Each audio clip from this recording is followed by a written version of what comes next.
বিজেপির রাজ্য সভাপতি পদে বসার পর থেকেই বিভিন্ন বার্তা উঠে আসছে শ্রমিক ভট্টাচার্যের মুখ থেকে। বর্তমানে তিনি উত্তরবঙ্গ সফরে রয়েছেন, আর উত্তরবঙ্গ সফরে গিয়ে হিন্দু মুসলমান নিয়ে নির্দিষ্ট বার্তা শ্রমিকের মুখে। কোচবিহার সাংগঠনিক জেলা সংবর্ধনা সভায় বক্তব্য রাখার সময় শ্রমিক ভট্টাচার্য বলছেন, কোনো রাজনৈতিক দলের কাজ হিন্দু কিংবা মুসলমানের মধ্যে বিভাজন তৈরি করা নয়, রাজনৈতিক দলের কাজ নামাজ পড়া নয়, রাজনৈতিক দলের কাজ হরিনাম সংকীর্তন করাও নয়।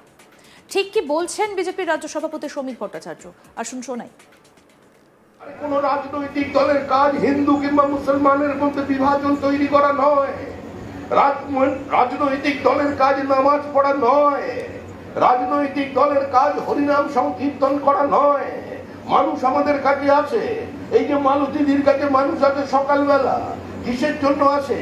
ওষুধের জন্য আসে, হসপিটালে ভর্তির জন্য আসে, স্কুল কলেজে ভর্তির জন্য আসে, তার বাড়ির নর্দমা, তার স্থানীয় জায়গায় গর্ত হয়ে গেছে রাস্তার, সেই সমস্ত সমাধানের জন্য আসে।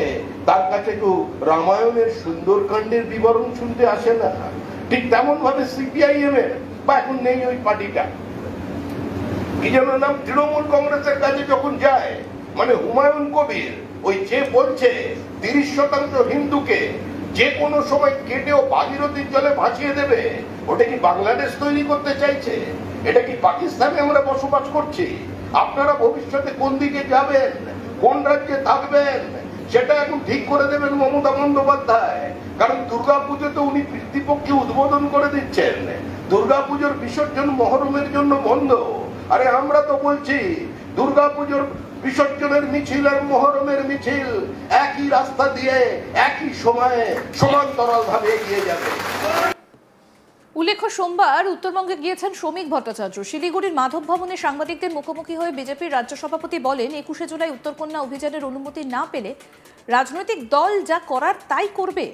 রাজনৈতিক দল হরিনাম সংকীর্তনের দল নয়। প্রসঙ্গত বলি, আগামী 21শে জুলাই তৃণমূলের শহীদ দিবসের দিনই বিরোধী দলনেতা শুভেন্দু অধিকারীর নেতৃত্বে হতে চলেছে উত্তরকন্যা অভিযান।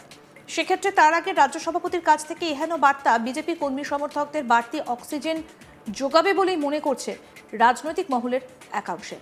কি বললেন এই বিষয়ে বিজেপির রাজ্য সভাপতি শ্রমিক ভট্টাচার্য, শুনব। আমি এই মুহূর্তে যেখানে এসেছি সেটা রাজনৈতিক কারণে আসেনি। প্রথম দ্বিতীয় বলে কেউ নেই। 35 বছর আমি বিজেপির জন্য শিলিগুড়ি শহরে আসছি। এটা অত্যন্ত চেনা শহর।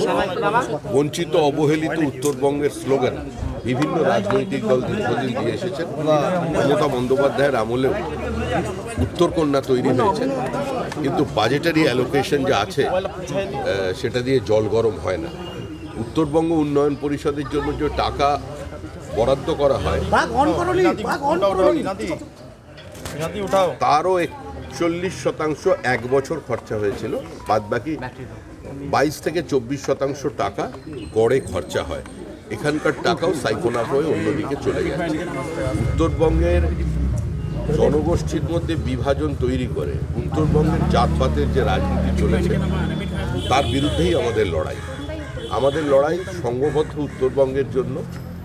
দক্ষিণবঙ্গের শুধু উন্নয়ন হবে ছিটেফোঁটা, সেটাও কিছু কসমেটিক চেঞ্জ।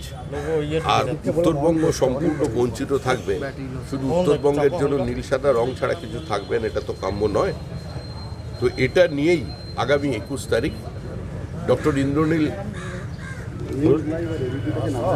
আমাদের যুব মোর্চার সভাপতি, তার নেতৃত্বে উত্তরকন্যা অভিযান হবে এবং উত্তরকন্যা অভিযানে উপস্থিত থাকবেন আমাদের বিরোধী দলনেতা শুভেন্দু অধিকারী। আমার প্রথম সফরের মধ্যে দিয়ে সভাপতি হওয়ার পর আমার লক্ষ্য এটাই যে 21শে জুলাই আমাদের বিরোধী দলনেতা এবং আমাদের যুব মোর্চার রাজ্য সভাপতি ডক্টর ইন্দ্রনীল ঘোষের নেতৃত্বে যে জমায়েত হবে সেটাকে সর্বাত্মক সফল করার, সেখানে জনপ্লাবন নিয়ে আসা এবং মানুষের, উত্তরবঙ্গের মানুষের যে ক্রমবর্ধমান ক্ষোভ, তাদের হতাশা, তাদের বঞ্চনা, সেটার যেন প্রতিধ্বনিত হয় সেখানে, সেটাই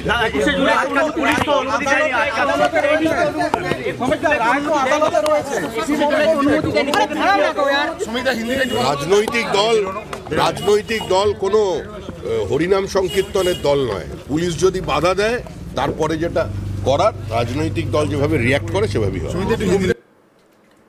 বিজেপির রাজ্য সভাপতি পদে বসার পর থেকেই বিভিন্ন বার্তা উঠে আসছে শ্রমিক ভট্টাচার্যের মুখে।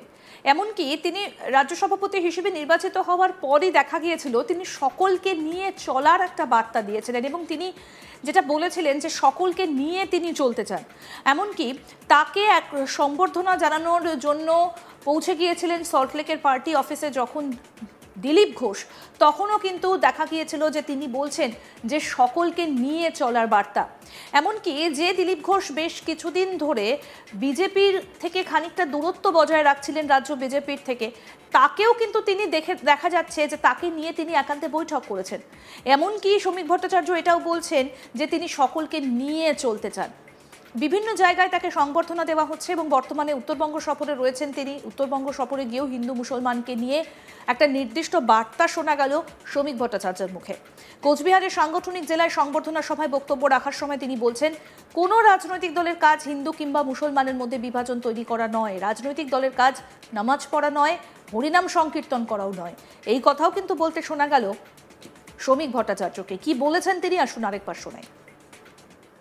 আরে কোন রাজনৈতিক দলের কাজ হিন্দু কিংবা মুসলমানের মধ্যে বিভাজন তৈরি করা নয়, রাজনৈতিক দলের কাজ নামাজ পড়া নয়, রাজনৈতিক দলের কাজ হরিনাম সংকীর্তন করা নয়। মানুষ আমাদের কাছে আছে, এই যে মালতীদির কাছে মানুষ আছে সকালবেলা, কিসের জন্য আছে? ওষুধের জন্য আছে, হসপিটালে ভর্তির জন্য আছে, স্কুল কলেজে ভর্তির জন্য আছে, তার বাড়ির নর্দমা, তার স্থানীয় জায়গায় গর্ত হয়ে গেছে রাস্তার, সেই সমস্ত সমাধানের জন্য আসে। তার কাছে তো রামায়ণের সুন্দরকাণ্ডের বিবরণ শুনতে আসে না। ঠিক তেমন ভাবে সিপিআইএম এর বা এখন নেই ওই পার্টিটা, কি যেন নাম, তৃণমূল কংগ্রেসের কাছে যখন যায়, মানে হুমায়ুন কবির ওই যে বলছে 30% হিন্দুকে যে কোনো সময় কেটেও ভাগীরথীর জলে ভাসিয়ে দেবে, ওটা কি বাংলাদেশ তৈরি করতে চাইছে? এটা কি পাকিস্তানে আমরা বসবাস করছি? আপনারা ভবিষ্যতে কোন দিকে যাবেন, কোন রাজ্যে থাকবেন, সেটা এখন ঠিক করে দেবেন মমতা বন্দ্যোপাধ্যায়। কারণ দুর্গাপুজোতে উনি পিতৃপক্ষে উদ্বোধন করে দিচ্ছেন, দুর্গাপুজোর বিসর্জন মহরমের জন্য বন্ধ। আরে আমরা তো বলছি দুর্গাপুজোর বিসর্জনের মিছিল আর মহরমের মিছিল একই রাস্তা দিয়ে একই সময়ে সমান্তরাল ভাবে এগিয়ে যাবে। আরে কোন রাজনৈতিক দলের কাজ হিন্দু কিংবা মুসলমানের মধ্যে বিভাজন তৈরি করা নয়, রাজনৈতিক দলের কাজ নামাজ পড়া নয়, রাজনৈতিক দলের কাজ হরিনাম সংকীর্তন করা নয়। মানুষ আমাদের কাছে আছে, এই যে মালতীদির কাছে মানুষ আছে সকালবেলা, কিসের জন্য আছে? ওষুধের জন্য আছে, হসপিটালে ভর্তির জন্য আছে, স্কুল কলেজে ভর্তির জন্য আছে, তার বাড়ির নর্দমা। আরো আপডেট পেতে দেখতে থাকুন আজ তাক বাংলা। সাবস্ক্রাইব করুন, নোটিফিকেশন পেতে বেল বাটন অপশন প্রেস করুন, হোয়াটসঅ্যাপেও ফলো করুন আজ তাক বাংলা।